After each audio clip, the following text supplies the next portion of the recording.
Maraming BTS fans ang hindi nakakaalam na si Kim Taehyung, mas kilala bilang V, ay isa sa mga miyembrong halos hindi na ipakilala sa publiko hanggang sa mismong debut ng grupo.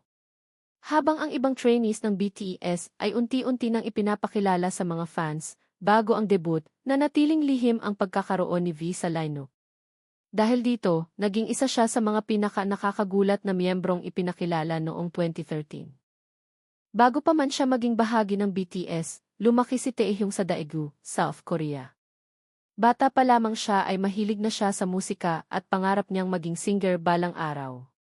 Isa sa mga naging inspirasyon niya ay ang kanyang ama, na palaging sumusuporta sa kanyang mga pangarap.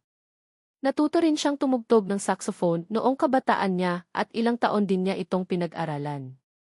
Ang pagkakataong nagpabago sa kanyang buhay ay nang samahan niya ang isang kaibigan sa audition ng Big Hit Entertainment noong 2011. Ang totoo, hindi naman siya ang orihinal na mag-i-audition. Sinamahan lamang niya ang kanyang kaibigan bilang suporta.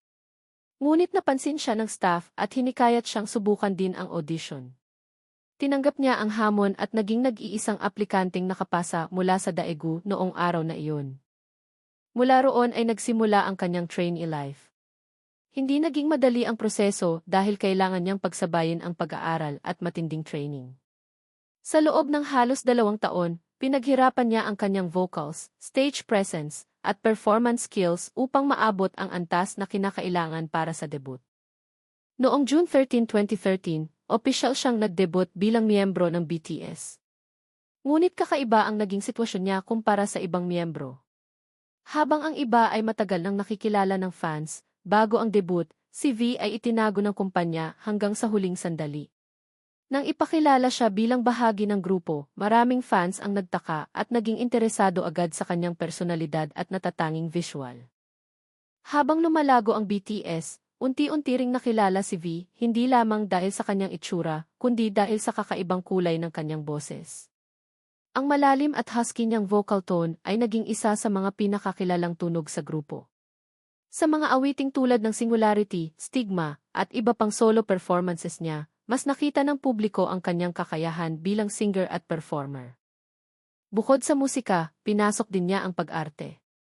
Noong 2016, lumabas siya sa drama na Hwarang kung saan mas nakilala pa siya ng mas malawak na audience. Ipinakita nito na kaya rin niyang magtagumpay sa ibang larangan ng entertainment.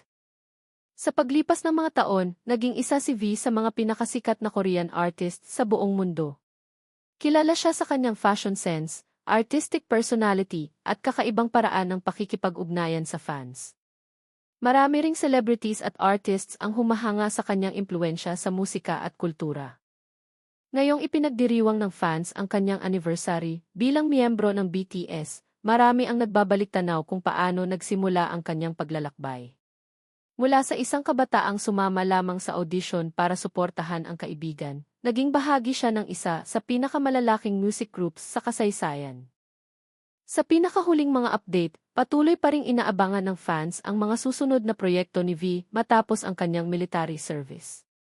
Habang papalapit ang kumpletong pagbabalik ng BTS bilang grupo, lalo pang tumitindi ang excitement ng ARMY sa buong mundo. Para sa maraming tagahanga, ang anniversary ng kanyang pag-join sa BTS ay hindi lamang pag-alala sa araw ng kanyang debut, kundi pagdiriwang din ng isang artist na nagbigay ng inspirasyon sa milyon-milyong tao sa loob ng mahigit 1 dekada.